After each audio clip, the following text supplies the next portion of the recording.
Сәлем достар, сіздермен бүгін Grey Fox. Мен бүгін сіздерге Murder Roleplay проектінде қалай собеседование өту, больницаға қалай собеседование өтуін көрсетемін. Сосын мен ол больницада жұмыс істеп, мен андай замға дейін көтерілетін видеолар түсіретін боламын. Оған тұру оңай. Мен сіздерге қазір көрсетемін. Алып кеттік.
Hastasıyız dede.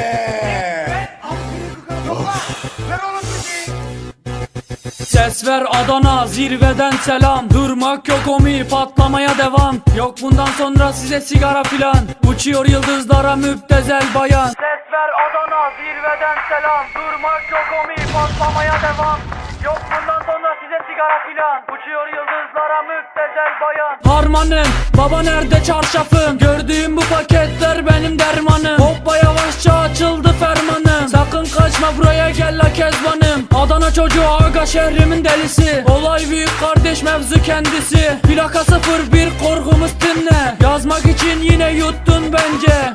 Hey torbacı bana versene borç. Olmaz zamı valla malları peşin satıyoruz. Bu yüzden babamın cüzdanını çalıyoruz. Akşam olunca dayak yemeye başlıyoruz. Ben yazınca mı gol neşemiz yerinde. Siz ayrı tripte bense düşüşte. Halüs görüyorum ben bu sahnede. Kaç paket sigara bitti lan o kahvelerde. Hapı yutmayınca dönmüyor tekeri. Tribe sokma beni, sikerime beni. Gidin Heyecan abinize selam söyleyin. Tahtını sikiyorum ben de böyleyim. Demiş Adana merkezin sözler çalıntı. Moru kim kimden yaptı alıntı. O şişko menajerin ona söylüyorum. Diss atmadan önce adam gibi uyarıyorum. Sevenlerim bana şimdi desin eri. Ben o söze oluyorum sanki deli. Bize bulaşmayın biz de fites atmayız geri. Bize diss atanlara atıyoruz seri. Sek rakı yok dayı hani bize sigara. Memurlar geliyor yat yere yat yat. Nezarete düştü al bir sigara yak. 10 dakika sonra baba ifaden alınacak. Sokakta yine siren sesleri. Mik başına tetikçi kaldır elleri. Kopmaya devam baba ayık bizleri. İhtilale yazıyoruz evet sizleri. Ders matematik baba kafam trilyon. Bana soru sormayın ben hiç bilmiyorum. Ben nerede olduğumu bir an şaşırıyorum.